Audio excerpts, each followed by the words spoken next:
നമസ്കാരം. Nazriya Nazim, wife of Fahadh Faasil. മലയാള സിനിമാ പ്രേമികൾ ഏറെ ഇഷ്ടപ്പെടുന്ന സംവിധായകൻ പാച്ചിക്കായുടെ മകനും മരുമകളുമാണ് ഈ താരങ്ങൾ. ഈ താരദമ്പതികളുടെ ജീവിതത്തിൽ ഈടായിട്ട് ചെറിയ പോച്ചൽ ഉണ്ടായിട്ടുള്ളതായി നമുക്ക് അറിയാൻ സാധിക്കുന്നു. സോഷ്യൽ മീഡിയയിലൂടെയാണ് നമുക്ക് അറിയാൻ സാധിക്കുന്നത്. അതെന്തായിരിക്കും എന്നത് ഓരോ ചാനലുകാരുടെയും അവരവരുടേതായ സാങ്കല്പിക വിവരങ്ങളാണ് ഇവിടെ രേഖപ്പെടുത്തിക്കൊണ്ടിരിക്കുന്നത്. ആ കൂടെ ദീപം FIS ചാനലിൻ്റെ വിവരങ്ങളും കൂടി പ്രേക്ഷകരെ അറിയിക്കാം എന്നാഗ്രഹിക്കുന്നു. ഈ താരദമ്പതികൾക്ക് എന്താണ് പ്രശ്നം? ഇവർക്ക് എന്താണ് സംഭവിച്ചത്? ഏകദേശം 10 വർഷത്തോളമായെന്ന് തോന്നുന്നു ഇവരുടെ വിവാഹം കഴിഞ്ഞിട്ട്. ഇട്ടുമൂടാനുള്ള സ്വത്തുണ്ട്, സൗഭാഗ്യങ്ങളുണ്ട്, ജീവിത ഉപജീവന മാർഗങ്ങളുണ്ട്, ഒക്കെ ഉണ്ടായിട്ടും പിന്നെ ഇവർക്ക് എന്താണ് പ്രശ്നം? അതാണ് ഇപ്പോഴത്തെ ചോദ്യം. അങ്ങനെ ഒരു ചോദ്യം ഉന്നയിക്കേണ്ടി വന്നത് നസ്രിയയുടെ ഭാഗത്തു നിന്നുള്ള ഒരു പോസ്റ്ററാണ് ഇത്തരം സാങ്കല്പിക ചർച്ചകൾ വേണ്ടി വന്നത്. എന്തായാലും നമ്മുടെ നിഗമനം എന്താണ് എന്നും കൂടി ഇവിടെ ഒന്ന് രേഖപ്പെടുത്താം എന്നാഗ്രഹിക്കുന്നു. ഒന്നാമത്, ഈ ദമ്പതികൾ തമ്മിൽ വളരെ സന്തോഷത്തോടെ ഇഷ്ടപ്പെട്ട് തന്നെ വിവാഹിതരായതാണ്. ഇഷ്ടപ്പെട്ട് കുടുംബങ്ങൾ തമ്മിൽ ആലോചിച്ച് വിവാഹം കഴിഞ്ഞ കേസാണ് ഈ താരദമ്പതികൾ. വിവാഹത്തിന് മുന്നേ ഈ കുട്ടി നസ്രിയ വളരെ തിരക്കുള്ള ഒരു ആക്ടർ തന്നെയായിരുന്നു. എനിക്ക് തോന്നുന്നു ഇവർ ബാംഗ്ലൂർ ഡേയ്സ് സിനിമ കഴിഞ്ഞ് പിന്നെ ധനുഷിൻ്റെ കൂടെ ഒരു സിനിമ അവർ ചെയ്തിരുന്നു, നമ്മുടെ ഒരു തമിഴ് സിനിമ ചെയ്തിരുന്നു. അത് കഴിഞ്ഞാണ് ഇവരുടെ വിവാഹം കഴിഞ്ഞിട്ട് പിന്നെ ബേസിൽ ജോസഫിൻ്റെ കൂടെ ഈ അടുത്ത കാലത്ത് കണ്ട ഒരു സിനിമയും കൂടി ചെയ്തു. എന്നല്ലാതെ അവർ ഇൻഡസ്ട്രിയിൽ പൂർണ്ണമായിട്ടും മാറി തന്നെയാണ് നിൽക്കുന്നത് വിവാഹശേഷം. എന്നാൽ പാച്ചിക്കയുടെ മകനാകട്ടെ ഇവരുടെ ഈ വിവാഹം കഴിഞ്ഞ പിന്നെ അദ്ദേഹം ഒന്നിനൊന്നിന് മുകളിലേക്ക് കയറുകയായിരുന്നു. വെച്ചടി കയറ്റം എന്നൊക്കെ പറയുകയല്ലേ, അതുപോലെയായിരുന്നു ഇൻഡസ്ട്രിയിൽ. തമിഴെന്നോ തെലുങ്കെന്നോ മലയാളമെന്നോ എന്നില്ലാതെ തിരക്ക് പിടിച്ച ഒരു നടനായി തീർന്നു ഫഹദ് ഫാസിൽ. പിന്നെ എന്താവാം ഇവരുടെ ജീവിത പ്രശ്നങ്ങൾ, അല്ലെങ്കിൽ ഉള്ളറയിലെ സാങ്കേതിക പ്രശ്നങ്ങൾ എന്താവാം എന്ന് ചോദിച്ചു കഴിഞ്ഞാൽ ആദ്യം തന്നെ നമുക്കൊരു കാര്യം പറയാം. ഇവരും തമ്മിൽ പ്രായത്തിൽ നല്ല വ്യത്യാസമുണ്ട്. 10-13 വയസ്സിൻ്റെ അതിൻ്റെ ഡിഫറൻസ് ഉണ്ടെന്നുള്ളതാണ് നമുക്കറിയാൻ സാധിക്കുന്നത്. ഒപ്പം തന്നെ ജീവിതത്തിൽ നമ്മൾ എത്ര തിരക്കുള്ള വ്യക്തികളായിരുന്നാലും നമ്മളിൽ ഒരു വിവാഹ ശേഷം തീർച്ചയായിട്ടും നമ്മൾ കല്യാണം കഴിച്ച് വരുന്ന പെൺകുട്ടിയാവട്ടെ, അല്ലെങ്കിൽ പെൺകുട്ടികളുടെ ഭാഗത്തുനിന്ന് ആലോചിക്കുന്ന പുരുഷന്മാരാകട്ടെ, ഭർത്താക്കളായി വരുന്ന പുരുഷന്മാരാവട്ടെ, അവരിൽ നിന്നും പരസ്പരം കമ്മ്യൂണിക്കേഷൻ, ധാരാളം സ്നേഹങ്ങൾ ഏത് സമയം തൊട്ടടുത്ത് ചെലവഴിക്കാൻ ആഗ്രഹിക്കുന്നവരാണ്. അതിലും പെൺകുട്ടികളാണ് കൂടുതൽ സമയം ആഗ്രഹിക്കുന്നത്. പെൺകുട്ടികളാണ് പ്രത്യേകിച്ചും തൻ്റെ ഭർത്താവ് സെലിബ്രിറ്റി ആയാലും കൊള്ളാം, അല്ലെങ്കിൽ സമൂഹത്തിൽ തിരക്കുള്ള ഒരു രാഷ്ട്രീയക്കാരനായാലും ആയിക്കോട്ടെ, ബിസിനസ്സുകാരനാവട്ടെ, എന്തും ആയിക്കോട്ടെ, കൂടുതൽ സമയം തന്നോടൊത്ത് ചെലവഴിക്കാൻ ആഗ്രഹിക്കുന്ന സ്വഭാവം കൂടുതലുള്ളത് സ്ത്രീകൾക്ക് തന്നെയാണ്. പുരുഷന്മാർക്ക് അത്രയില്ല. അത്തരം സംഭവങ്ങൾ ഇവരുടെ ഭാഗത്ത് കിട്ടുന്നില്ല എന്ന് വേണം പറയാൻ. അതല്ലെങ്കിൽ പിന്നെ നമ്മുടെ സഹധർമ്മിണീനെ നമ്മൾ എവിടെയൊക്കെ പോകുന്നോ അവിടെയെല്ലാം കൂട്ടിക്കൊണ്ട് പോകണം. കാരണം ഒന്നാമത് ഇദ്ദേഹം ഇപ്പം തിരക്കുള്ള ഒരു ആക്ടറാണ്. ഇദ്ദേഹത്തിന് ഇന്നിപ്പം ഈ ഒരാഴ്ച കന്നഡ സിനിമയിൽ ഷൂട്ടാണെങ്കിൽ, വല്ല മൈസൂറോ അല്ലെങ്കിൽ അതിനോട് അനുബന്ധിച്ച ഗ്രാമപ്രദേശങ്ങളിലാണെങ്കിൽ പിറ്റത്തെ ആഴ്ച നേരെ തെലുങ്ക് സിനിമയ്ക്കാണ് പോകുന്നത്. തെലുങ്ക് സിനിമ എന്ന് പറയുമ്പോഴത്തേക്ക് അതും ഈ പറയുന്ന പോലെ ഒരാഴ്ചത്തെ ഷെഡ്യൂളായിരിക്കും ഏറ്റവും ചുരുങ്ങിയത്. അതും ഈ പറയുന്ന പോലെ ഏതെങ്കിലും ഗ്രാമങ്ങളായിരിക്കും. അതുമല്ലെങ്കിൽ തമിഴ് സിനിമ. ഇപ്പം മലയാള സിനിമയിലും ഉണ്ട് ആൾ. ഇങ്ങനെ ഈ 3-4 സ്റ്റേറ്റുകൾ ഇങ്ങനെ വിമാനത്തിലൂടെ സദാസമയ യാത്രയും അല്ലെങ്കിൽ അതുപോലുള്ള വർക്കുകളുമാണ്. ഈ സിനിമ അഭിനയത്തിൽ ഒരു വലിയ തലവേദന പിടിച്ച കാര്യം എന്നാന്ന് ചോദിച്ചു കഴിഞ്ഞാൽ, ഈ ആക്ട് ചെയ്യുന്ന ഈ ആക്ടേഴ്സിന് അല്ലെങ്കിൽ അഭിനേത്രികൾക്ക്, അത് ജൂനിയർ ആർട്ടിസ്റ്റ് ആവട്ടെ അല്ലെങ്കിൽ അതിനകത്ത് നമ്പർ 1 സ്റ്റാർസ് ആവട്ടെ, ഇവർക്കൊന്നും ടൈമിംഗ് ഇല്ല, ഫിക്സ്ഡ് ടൈമിംഗ് ഇല്ല. നമ്മളിവിടെ കൂലിപ്പണിക്കാരൻ ഒരു നിശ്ചിത സമയമുണ്ട്. പക്ഷേ ഈ ഇൻഡസ്ട്രിയിൽ സിനിമയിൽ അങ്ങനെ ഒരു സമയമില്ല. കാരണം അവർക്ക് ഒരു ഓണമെന്നോ ക്രിസ്മസ് നമ്മൾ എത്രയോ പരസ്യങ്ങളിലൊക്കെ നമ്മൾ കണ്ടിട്ടുണ്ട്. ക്രിസ്മസ് ദിനത്തിൽ ഇവർ ഷെഡ്യൂളിൽ വെച്ച് ഇവർ ക്രിസ്മസ് ആഘോഷിച്ചു അല്ലെങ്കിൽ തിരുവോണം ആഘോഷിച്ചു എന്നൊക്കെ നമ്മൾ വായിക്കാം. കാരണം എന്താണെന്ന് വെച്ച് കഴിഞ്ഞാൽ ഇവർക്ക് ഈ സിനിമ മേഖലയെ സംബന്ധിച്ചിടത്തോളം ഒരു ലൊക്കേഷൻ അവർക്ക് നിശ്ചിത ഡേറ്റുകൾ പെർമിഷൻ കിട്ടണമെന്നുണ്ടെങ്കിൽ ആ പറഞ്ഞ ഡേറ്റിൽ തന്നെ ആ വിഷ്വൽസ് അവർ അവിടെ നിന്ന് ഷൂട്ട് ചെയ്യണം. പിന്നെ അവർക്ക് വീണ്ടും അവിടെ അത് സാധിക്കാതെ വന്നു കഴിഞ്ഞാൽ പിന്നെ അവർക്ക് ആ ഡേറ്റുകൾ കിട്ടാനോ അല്ലെങ്കിൽ അതുപോലുള്ള സന്ദർഭം കിട്ടാനോ പാടാം. പിന്നെ അങ്ങനെ വരുമ്പോൾ അവരെന്താ ചെയ്യുകയെന്ന് വെച്ചാൽ ആ സെയിം ലൊക്കേഷൻ തന്നെ ഡ്യൂപ്ലിക്കേറ്റ് ഉണ്ടാക്കുകയൊക്കെയാണ് ചെയ്യുന്നത് സാധാരണ രീതിയിൽ. അങ്ങനെയൊക്കെ ചെയ്യുന്നത് അത് ഇരട്ടി ചിലവാണ്, ഭയങ്കര ഭീമമായ ചിലവാണ്. അങ്ങനെ ഈ സെലിബ്രിറ്റി സിനിമ അഭിനേത്രിയെ സംബന്ധിച്ചിടത്തോളം അവരുടെ ജോലിക്ക് സമയമില്ല, സമയപരിധിയില്ല, അല്ലെങ്കിൽ ഈ പറയുന്ന പോലെ ഭാര്യയ്ക്ക് സുഖമില്ലെന്നോ അല്ലെങ്കിൽ കുട്ടിക്ക് സുഖമില്ലെന്നോ കൂട്ടത്തിൽ പോയി നിൽക്കണമെന്നോ എന്നും പറഞ്ഞ് നമുക്ക് മെയിൻ താരങ്ങൾക്കൊന്നും പോയി നിൽക്കാനും പറ്റുക. കാരണം എന്നാന്ന് വെച്ച് കഴിഞ്ഞാൽ ആ ഒരു ആൾ അവിടുന്ന് ആ ഒരു താരം അവിടുന്ന് മാറിക്കഴിഞ്ഞാൽ ചിലപ്പം ലക്ഷങ്ങളുടെ നഷ്ടമാണ്. ലക്ഷങ്ങളുടെ നഷ്ടം മാത്രമല്ല, ബാക്കിയുള്ളവർക്ക് ഉപജീവന മാർഗം കൂടി നഷ്ടപ്പെടുന്നു. എത്ര ഒരു സിനിമ അല്ലെങ്കിൽ ഈ ഇൻഡസ്ട്രി എന്ന് പറയുന്നത് എത്ര പേരുടെ അധ്വാനമാണെന്നറിയോ? ഒന്നോ രണ്ടോ നമ്മൾ സ്ക്രീനിൽ കാണുന്ന പോലെ അല്ല. സ്ക്രീനിൽ 4, 3, 7 സ്റ്റാർസേ ഉള്ളായിരിക്കും താരങ്ങളായിട്ടും. പക്ഷെ അതൊന്നുമല്ല, 100ൻ്റെ മുകളിലാണ്, ഏറ്റവും മിനിമം 100 200ൻ്റെ മുകളിലാണ് ഇതിനകത്ത് അധ്വാനം എന്ന് പറയുന്നത്. അപ്പോൾ അത്രയും തിരക്കുള്ള ഒരു ഇൻഡസ്ട്രിയിൽ നിൽക്കുന്ന ഒരു ഭർത്താവായ ഫഹദിന് ചിലപ്പം നസ്രിയ ആഗ്രഹിക്കുന്ന സമയത്തൊന്നും ഇവരുടെ അടുത്ത് വരാനോ അല്ലെങ്കിൽ ഇവരുമായിട്ട് സമയം ചെലവഴിക്കാനോ കിട്ടിയെന്ന് വരികയില്ല. മനസ്സിലായി? പിന്നെ സ്ത്രീകളുടെ ഒരു സ്വഭാവമല്ലേ, എത്ര ഉന്നത കുടുംബത്തിലുള്ള സ്ത്രീയാണെങ്കിലും ശരി, ഏറ്റവും താഴെത്തട്ടിലുള്ള സ്ത്രീകളാണെങ്കിലും ശരി, ചില സമയങ്ങളിൽ അവരുടെ നമ്മളെ ഈ പുരുഷന്മാരെ വയലൻ്റ് ആക്കുന്ന അല്ലെങ്കിൽ പുരുഷന്മാരുടെ വായിൽ നിന്ന് അവർ പോലും അറിയാത്ത രീതിക്ക് വഴുതിപ്പോകുന്ന രീതിക്കുള്ള വാക്കുകൾ ഉപയോഗിക്കേണ്ട ഒരു സാഹചര്യം വരും. അത് കാരണം സ്ത്രീകളാണ് കേട്ടോ. സ്ത്രീകൾ പറയുന്ന പോലെ അന്ന് ഞങ്ങളുടെ മമ്മിക്ക് പിറന്നാളായിരുന്നു, വന്നില്ല, വിളിച്ചിട്ട് വന്നില്ല, ഞങ്ങളുടെ പപ്പയ്ക്ക് സുഖമില്ല കിടന്നു, അന്ന് വന്നില്ല, അല്ലെങ്കിൽ എൻ്റെ ബ്രദറുടെ ബർത്ത്ഡേ ആയിരുന്നു, അന്ന് വന്നില്ല, അങ്ങനെ എന്തെങ്കിലും ഒരു കാരണം പറഞ്ഞ് അവർ അവരുടെ ഭാഗം ന്യായീകരിക്കുമ്പോഴത്തേക്ക് തിരിച്ച് പുരുഷൻ ചിലപ്പം ആ ഫ്ലോയ്ക്ക് എന്തെങ്കിലും ഒരു കടുത്ത ഒരു വാക്ക്, മനഃപൂർവ്വം പറയുന്നതല്ല, ചിലപ്പോൾ അറിയാതെ ആ ദേഷ്യത്തിന് ആ ഫ്ലോയിൽ അങ്ങ് വന്നു പോകുന്ന ആ ഒരു വാക്കിനെ ഇവർ പിന്നെ പൊക്കിയെടുക്കും.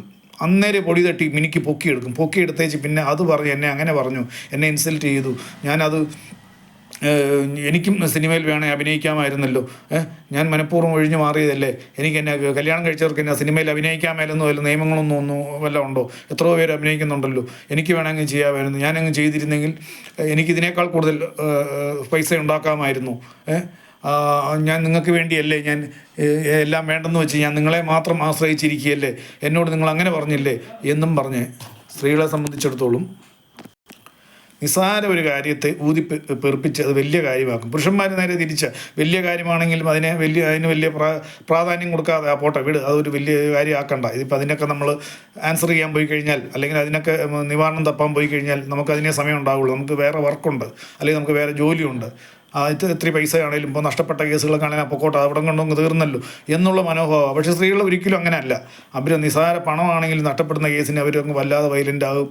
ഇത്തരം കാര്യങ്ങൾ ഞാൻ മുമ്പേ പറഞ്ഞ പോലെ കൂടുതൽ റൊമാൻറ്റിക് ആയിട്ടുള്ള കാര്യങ്ങളിൽ നമ്മൾ ആക്റ്റീവ് ആയില്ലെന്നുണ്ടെങ്കിൽ തീർച്ചയായും അവർ അതിനെ ഒരു വലിയ വിഷയമാക്കി അത് നിരന്തരം നമ്മൾ ദേഷ്യത്തിന്, ഞാൻ പറഞ്ഞ പോലെ മുമ്പേ ഞാൻ പറഞ്ഞ പോലെ ദേഷ്യത്തിന് പുരുഷന്മാരുടെ വായിൽ നിന്ന് എന്തെങ്കിലും ഒരു വാക്ക് വന്നു പോയിട്ടുണ്ടെങ്കിൽ അതിനെ കുത്തിപ്പൊക്കി അത് വലിയൊരു കണ്ടൻ്റാക്കി മാറ്റും. അതിന് ബാക്കിയുള്ള എരിവും പുളിയൊക്കെ ചേർത്ത് ഏതെല്ലാം തരത്തിൽ ചേർക്കാവോ ചേർത്ത് ആരോടൊക്കെ പബ്ലിഷ് ചെയ്യാവോ അതെല്ലാം ചെയ്ത് നമ്മളെ അങ്ങ് മാനസികപരമായി തളർത്തും. ഇത് ഞാൻ ഈ പറഞ്ഞൊരു കോമണായ കാര്യം. ഇവർക്ക് ഇങ്ങനെയൊക്കെ സംഭവിച്ചിട്ടുണ്ട്, ഫഹദിനും അല്ലെങ്കിൽ ഫഹദിനും നസ്രിയയ്ക്കും ഇങ്ങനെയൊക്കെ സംഭവിച്ചിട്ടുണ്ട് എന്നല്ല ഞാൻ പറയുന്നത്.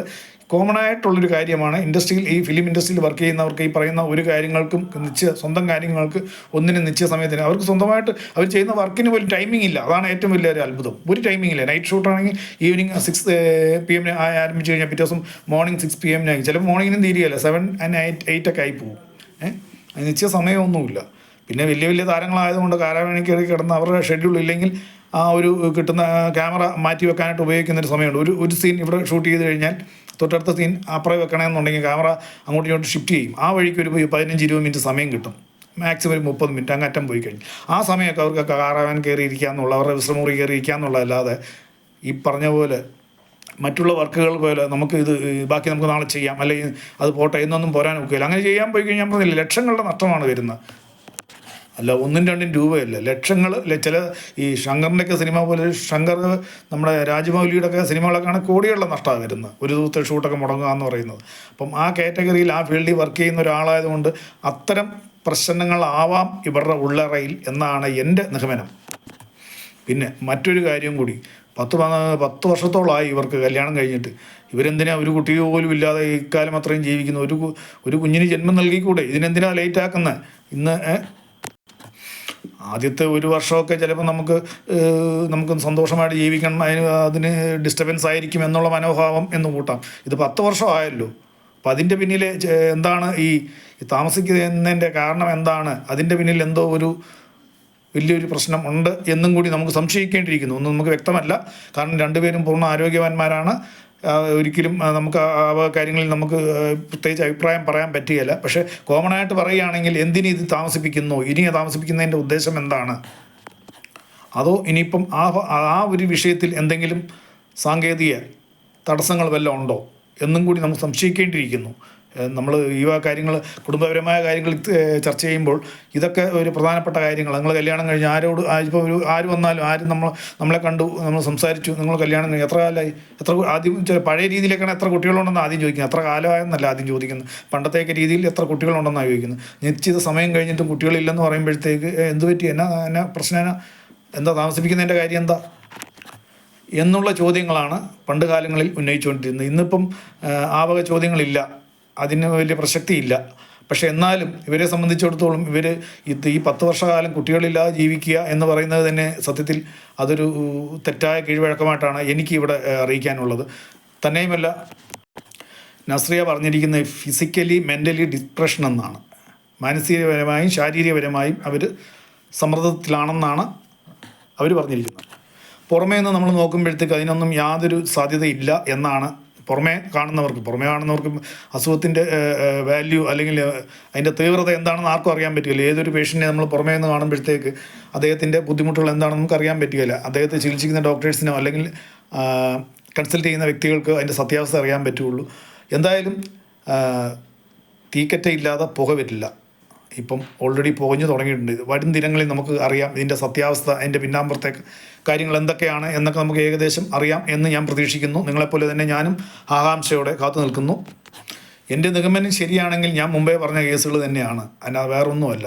ഈഗോ പ്രശ്നങ്ങൾ തന്നെയാണ്, മുമ്പേ പറഞ്ഞ കേസുകൾ തന്നെയാണ്, അല്ലാതെ വലിയ കാര്യമുള്ള കാര്യങ്ങളൊന്നുമല്ല.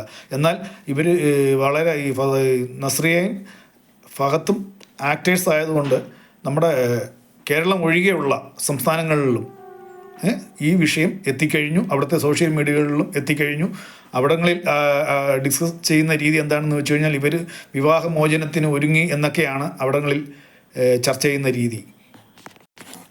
അതുമല്ലെങ്കിൽ വൈകാതെ ഒരു താരദമ്പതികളുടെയും കൂടെ വിവാഹമോചനം ഉണ്ടാകും എന്നൊക്കെയാണ് മറ്റുള്ള സംസ്ഥാനങ്ങളിലെ സോഷ്യൽ മീഡിയയിലൂടെയുള്ള ചർച്ചകൾ. പക്ഷെ നമ്മുടെ ഇവിടങ്ങളിൽ മാത്രമേ ഉള്ളൂ അതിൻ്റെ ഉള്ളറയിലോട്ട് ഇറങ്ങിച്ചെന്ന് അതിനെപ്പറ്റി നമ്മൾ ദീർഘമായിട്ട് സംസാരിക്കുന്നുള്ളൂ. ഞാൻ ഒരിക്കൽ പാച്ചിക്കയുടെ വീട്ടിൽ പോയിട്ടുണ്ട്, ആലപ്പുഴയിലെ വീട്ടിൽ പോയിട്ടുണ്ട്. ഞാൻ ചെന്ന ദിവസം ഫഹത്തില്ലായിരുന്നു. അന്ന് എനിക്ക് തോന്നുന്നു ഫഹത്ത് കല്യാണം കഴിക്കുന്നതിന് മുന്നെയാണ് ഞാൻ പോയിരിക്കുന്നത്. ഫഹത്തില്ലായിരുന്നു. ഫഹത്ത് എന്തോ ഷൂട്ടുമായിട്ട് പോയിരിക്കുകയായിരുന്നു. പാച്ചിക്കയെ കാണാൻ പോയി. പാച്ചിക്ക അവിടെ ഇല്ലായിരുന്നു, എറണാകുളത്തെ വീട്ടിലായിരുന്നു. പുള്ളിക്കാരത്തെയും ഇക്കയുടെ സഹധർമ്മിനെയും കണ്ടു, ഇളയമേനെയും കണ്ടിട്ടാണ് ഞാൻ വന്നത്. വളരെ നല്ല ഒരു സ്നേഹസഹകരണമുള്ള ഒരു ആൾക്കാരാണ്. ഞാൻ ഒരു പഴയ തറവാടാണ് അത്, അവരുടെ വീടെന്ന് പറഞ്ഞാൽ പഴയ ഒരു തറവാടാണ്. ഞാൻ ചെന്ന് കണ്ടതാണ്. ഇതൊക്കെ പറഞ്ഞാലും നമുക്ക് പാച്ചിക്ക എന്ന ആ ഫാസിൽ എന്ന ആ സംവിധായകനോട് പ്രത്യേക ഒരു സ്നേഹവും താല്പര്യവും വാത്സല്യവും നമുക്ക് ഏവർക്കും ഉണ്ട്. കാരണം അത് അദ്ദേഹത്തിൻ്റെ സിനിമകളിലൂടെ നമ്മൾ അത്രയേറെ ഇഷ്ടപ്പെടുന്ന ഒരു വ്യക്തിയാണ് അദ്ദേഹം. ഈ പറയുന്ന പോലെ അടുത്ത കാലത്തൊരു സിനിമയിലുണ്ടായിരുന്നു, ലാലേട്ടനൊരു സിനിമയിലുണ്ടായിരുന്നു, എന്താ നമ്മുടെ എംബ്രൻ സിനിമയിലും അദ്ദേഹം ഉണ്ടായിരുന്നു. എന്തായാലും സോഷ്യൽ മീഡിയക്കാർ സാങ്കല്പികപരമായി ചർച്ച ചെയ്യുന്ന രീതിയിൽ ആവരുത് അവരുടെ ദാമ്പത്യ ജീവിതം എന്നാണ് എനിക്ക് പറയാനുള്ളത്. ഇതെല്ലാം സംസാരിച്ചാൽ നല്ലൊരു കൗൺസിലിങ്ങോ അല്ലെങ്കിൽ പരസ്പരം സംസാരിച്ചാൽ തീരാനുള്ള കേസുകളേ ഉള്ളൂ. അതിൽ കവിഞ്ഞ് വലിയ കേസുകളൊന്നുമില്ല. ഇത്തരം കാര്യങ്ങളിലൊക്കെയാണ് എനിക്ക് ഓർമ്മ വരുന്നത് നമ്മുടെ പഴയ ഇന്നസെൻ്റ് ഏട്ടനെയാണ് എനിക്ക് ഓർമ്മ വരുന്നത്. കാര്യം അദ്ദേഹം സിനിമയിൽ ആക്ട് ചെയ്താലും അദ്ദേഹത്തിൻ്റെ കുടുംബത്തിനൊപ്പം ചെലവഴിക്കാനായിട്ട് അദ്ദേഹം പ്രത്യേകം സമയം കണ്ടെത്താറുണ്ട്. അത്തരം കാലഘട്ടങ്ങളിൽ സിനിമ ഷൂട്ട് തന്നെ അദ്ദേഹം വേണ്ടെന്ന് വെക്കാറുണ്ട്. 1-2 സിനിമകളൊക്കെ നല്ല സിനിമകൾ വന്നാൽ പോലും പറയും ഞാൻ ഈ 1 മാസം ലീവാണ്, അല്ലെങ്കിൽ ഇത് കഴിഞ്ഞ് ഞാൻ വേണം ജോയിൻ ചെയ്യാം, എന്നൊക്കെ അദ്ദേഹം പറയാറുണ്ട്. എന്നാന്ന് വെച്ച് കഴിഞ്ഞാൽ അദ്ദേഹത്തിന് വ്യക്തമായ തിരിച്ചറിവുണ്ടായിരുന്നു. നമ്മൾ സമ്പാദിക്കുന്നതും ജീവിക്കുന്നതും നമ്മുടെ ഭാര്യ, നമ്മുടെ കുട്ടികൾ, നമ്മുടെ കുടുംബങ്ങൾക്ക് വേണ്ടിയാണ്. തീർച്ചയായിട്ടും അവർക്കും കൂടി നമ്മൾ സമയം കണ്ടെത്തണം, അവർക്ക് വേണ്ടിയും കൂടി നമ്മൾ ജീവിക്കാൻ, അവരൊത്ത് ജീവിക്കാൻ നമുക്ക് സമയം കണ്ടെത്തണം എന്ന ആ തിരിച്ചറിവിനെ അടിസ്ഥാനപ്പെടുത്തിയാണ് ഇന്നച്ചൻ അങ്ങനെയൊക്കെ ചെയ്തിരുന്നെന്നാണ് അദ്ദേഹത്തിൻ്റെ അഭിമുഖത്തിൽ അദ്ദേഹം രേഖപ്പെടുത്തിയിരിക്കുന്നത്. നസ്രിയ എന്ന കുട്ടി കുഞ്ഞുനാളും മുതലേ ബേബി ആക്ടറായിട്ട് വന്ന ഒരു കുട്ടിയാണ്. പോരാത്തതിൻ്റെ പാച്ചിക്കാടന്മാനെ നമ്മൾ പ്രത്യേകിച്ച് ഒരു ഐഡൻറ്റിഫൈ ചെയ്യേണ്ട കാര്യമില്ല.